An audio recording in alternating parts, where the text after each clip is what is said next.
अच्छा, अभी आप लोगों ने थंबनेल देखा और आप लोग ये सोच रहे हो कि पेपर जो होते हैं उसको चेक कैसे किए जाते हैं, वो भी आपको यहाँ बता देता हूँ। और आपको ये बताने वाला हूँ पेपर को चेक कैसे टीचर्स करते हैं और आपकी किस गलती से आपका रिजल्ट फेल्ड आ जाता है।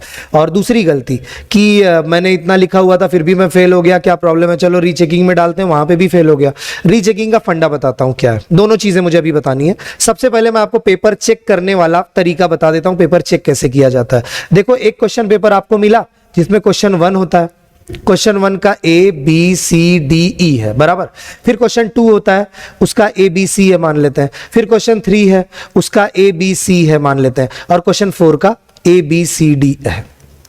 तो आप क्या किया करो, आपको जो क्वेश्चन आ रहा है, जैसे कि आपको लग रहा है मुझे क्वेश्चन 3 का बी बहुत अच्छे से आ रहा है, तो एक काम करो, जब पेपर शुरू होता है तो सबसे पहले ऊपर दे दो क्वेश्चन 3 और उसका कौन सा आ रहा है बी, उसको लिख लो। लिख लिया? फिर उसके बाद इनमें से ही कोई सिलेक्ट करो, ए या सी। इधर मत चले जाना, इधर मत चले जाना, इधर मत चले जाना। एक बार जिस क्वेश्चन को सिलेक्ट किया उसको पूरा करके ही छोड़ना। क्यों, बताता हूं अभी। ये हो गया, आपने यहां पे बी लिखा। उसके बाद आप क्या करो, आपको लग रहा है मुझे ए थोड़ा थोड़ा आ रहा है, ए लिख लो। और सी नहीं आ रहा अभी याद, तो एक पेज छोड़ दो, उसको बाद में लिख लेना। फिर कोई और क्वेश्चन सेलेक्ट करो, क्वेश्चन 1, फिर उसको लिखना शुरू करो। क्वेश्चन 1 लिखो, उसके अंदर का 5वां आ रहा है, ई आ रहा है, पहले ई लिख लो। फिर आपको लग रहा है उसी का सी आ रहा है, सी लिख लो। इस तरीके से जाओ। क्यों मालूम है, जब कोई भी टीचर, जैसे मैं भी पेपर चेक करता था, कोई भी टीचर जब पेपर चेक करता है ना, क्वेश्चन 1 देख लेता है, यहाँ पे देख लेता है क्वेश्चन 4 है, और उसके बाद वो क्या करता है, देखता है अरे इसने ए लिखा हुआ है, इसको 2 मार्क्स, सही है। इसने बी लिखा हुआ है, इसको 2 मार्क्स, सही है। तो वो क्या करता है, बस खत्म हो गया। उसके बाद देखता है अगले पेज पे क्वेश्चन 5 है, तो वो क्या करता है, ऊपर लिख देता है क्वेश्चन 4 में इसको मिले हुए हैं टोटल 4 मार्क्स, ऊपर ही लिखता है। फिर क्वेश्चन 5 चेक करता है, मतलब एक ही बार उसने लिख दिया और पीछे के पेज पे जाता है वो, जहां पे स्टार्टिंग वाला पेज होता है, वहां पे ना ऐसे बॉक्स होते हैं, क्वेश्चन 1 2 3 4 5 ऐसे।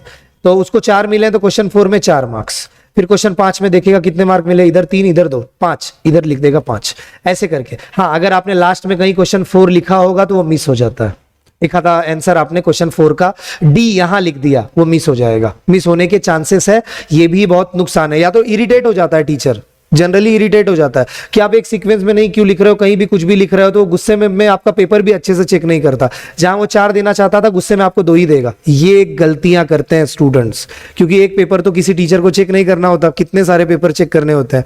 ये गलतियां आप मत करना। दूसरी चीज, रीचेकिंग में जो मेरा अनुभव है मैं वो बताता हूं। क्या होता है कि कॉलेज के अंदर जब आप रीचेकिंग का फॉर्म भरते हो, रीचेकिंग का फॉर्म भरने के बाद आपका पेपर जाता है चेक होने के लिए, तो एक अलमारी होती है जहां पे एक सील लगी होती है कि आप इस अलमारी को नहीं खोल सकते। जिन्होंने exam staff, as a staff मैं बता रहा हूं, जो मैंने देखा हुआ है, जो एक्सपीरियंस फील किया है 2-3 कॉलेजेस में, जो मैंने अलग अलग जगह पे जाके पढ़ाया है, तो ये जो अलमारी है यहाँ पे आपके पेपर रखे हुए हैं। तो जब आ जाता है रीचेकिंग का फॉर्म जिसमें 50 बच्चों ने फॉर्म भरा हुआ है, तो टीचर पहली बात तो ये देखता है, इन 50 बच्चों को मुझ पर डाउट है, मैंने इतने अच्छे से पेपर चेक किया था और इनको लगता है मैंने उनका पेपर अच्छे से चेक नहीं किया।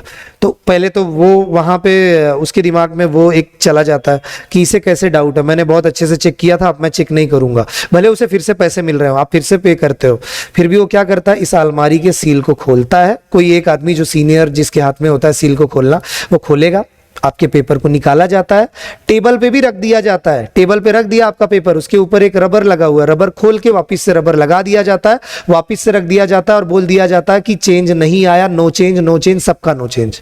ऐसा होता है ज्यादातर, मैंने देखा हुआ है।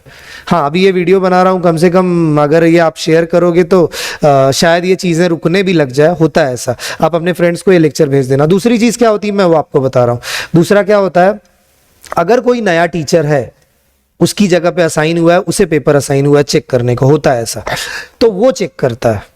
वो जब चेक करता है तो वो मार्क्स बढ़ा देता है, या तो वो उसका ही दोस्त निकला उसी टीचर का, तो वो नहीं करता, फिर वो छोड़ देता है, ऐसे होता है।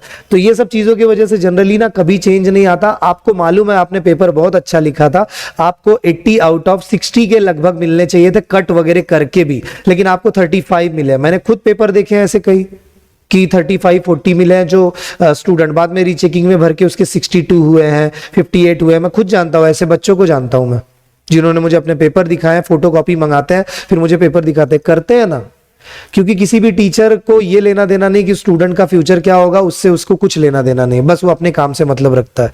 लेकिन अगर वो किसी स्टूडेंट को समझे, उसके बारे में सोचे, उसके फ्यूचर के बारे में सोचे, उसके बारे में कुछ अच्छा सोचे, तो शायद उसकी लाइफ अच्छी हो सकती है। कोई भी टीचर अच्छा पढ़ाने को भी नहीं सोचता, हमेशा सोचता है कि चलो अपना काम पूरा कर लो, बात खत्म। लेकिन आप जब तक उनके लिए अच्छा नहीं सोचते, उनके लिए कुछ फील नहीं करते, तब तक आप अच्छा कभी नहीं बन सकते।